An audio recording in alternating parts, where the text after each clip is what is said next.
क्या आपको पता है कि पेस्टोरल एलर्जी हमेशा एक एलर्जी होती है, पर हर एलर्जी पेस्टोरल नहीं होती?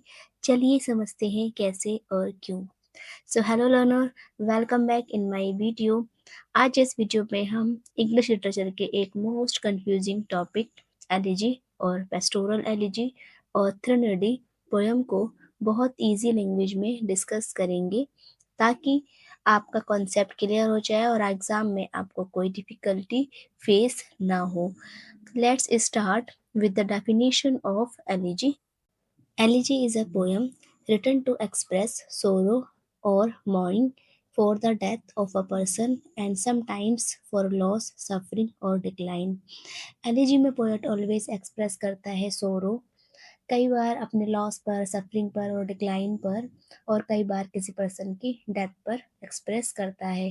Feature of elegy personal to general view पर लिखी जाती है। इसकी थीम होती है डेथ, लॉस एंड ग्रीफ पर। Tone is sad, reflective and emotional. Elegy always ends होती है विद द कंसोलेशन और एक्सेप्टेंस और ऑप्टिमिस्टिक, जिसका मतलब होता है poet always within the ending में ऑप्टिमिस्टिक और रियलिस्टिक व्यू देता है और वो एक्सेप्ट कर लेता है लॉस की रियलिटी को और डेथ की रियलिटी को, और आपकी एंडिंग जो है होपफुली होती है। फेमस एलिजी जो डिटेबलजी टीजीटी पीजीटी में अक्सर पूछी जाती है, that is Thomas Gray's elegy written in a country churchyard.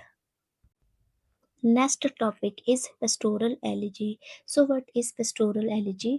Pastoral elegy जो मौन करती है the death of a person. First confusing point, pastoral elegy always किसी पर्सन की डेथ पर लिखी जाती है, जबकि एलिजी को हम किसी लॉस पर भी सोरो एक्सप्रेस करने के लिए लिख सकते हैं, but pastoral elegy always death पर लिखी जाती है। By imaging the poet and dead as a shepherd and expressing grief through nature, rural life, and mythological character. Pastoral elegy में ऑलवेज डेड पर्सन को एज अ शीफर्ड देखते हैं, जिसका मतलब होता है इनोसेंट देखते हैं। पेस्टोरल एलिजी के भी कुछ फीचर्स होते हैं। First point is shepherd imagery. Poet and the dead person appear as a shepherd. जैसे कि मैंने आपको बताया, शीफर्ड से यहाँ रेफरेंस होता है, जैसे कि हमारा जो शीप को जो रेयरिंग करते हैं वो काफ़ी इनोसेंट होते हैं और नेचर से रिलेट करते हैं। लाइक दैट यहाँ पर भी शीफर्ड कैरेक्टर एक काफ़ी इनोसेंट होता है जिसकी डेथ होती है। उसकी डेथ पर नेचर भी मौन करता है, like river, flowers, trees express करते हैं सोरो। पेस्टोरल एलिजी में इन्वोकेशन ऑफ द म्यूज होता है, जिसका मतलब है पोएट अपील करता है टू डिवाइन सोर्स से for inspiration and creative guidance, कि गॉड आए और उनको इंस्पायर करें एंड गाइडेंस प्रोवाइड करें।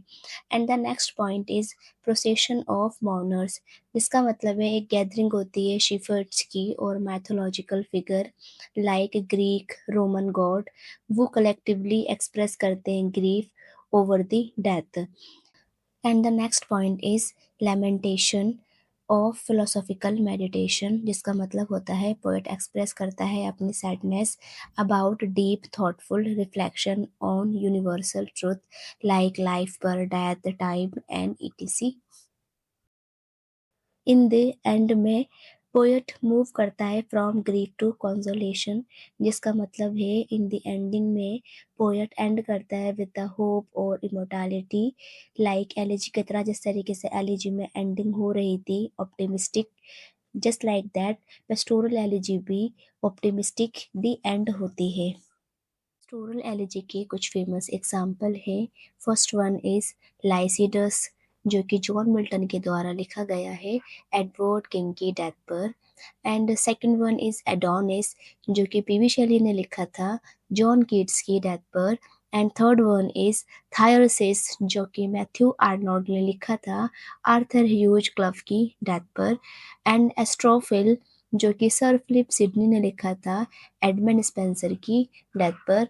And fifth one is in memoriam AHH, जो कि अल्फ्रेड टेनिसन ने लिखा था आर्थर हेनरी हॉलम की डेथ पर। तो ये थे कुछ फेमस एग्जाम्पल पेस्टोरल एलिजी के।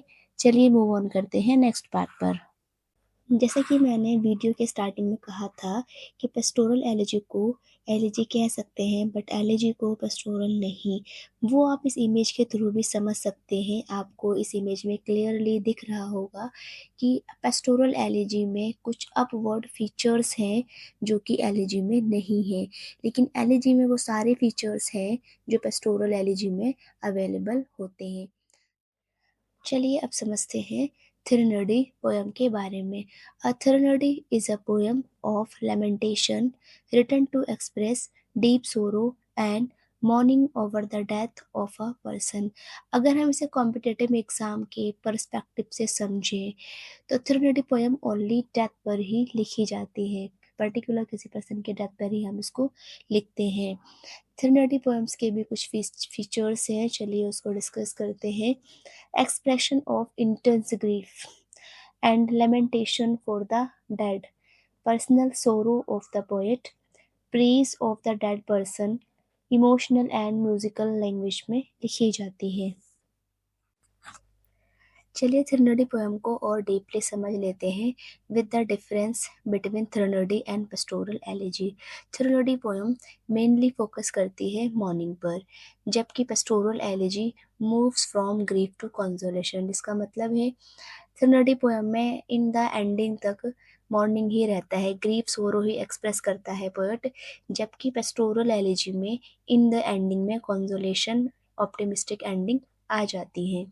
थिरनडी poem no fixed pastoral setting, जबकि पेस्टोरल एलिजी में शीफर, नेचर और मैथोलॉजिकली सेटिंग होती है। थिरनडी पोयम में डायरेक्ट एक्सप्रेस करता है अपना सोरो, जबकि pastoral elegy symbolic and structured होती है। May not end optimistically and end with the hope. ये था आज का सबसे कंफ्यूजिंग टॉपिक जिसे हमने इजी और क्लियर वे में समझा। आई होप आपका कॉन्सेप्ट बिल्कुल क्लियर हो गया होगा। नेक्स्ट कौन सा टॉपिक आप चाहते हो कमेंट सेक्शन में लिखिए। वीडियो पसंद आए तो लाइक करें और चैनल को सब्सक्राइब करना ना भूलें। Thank you so much.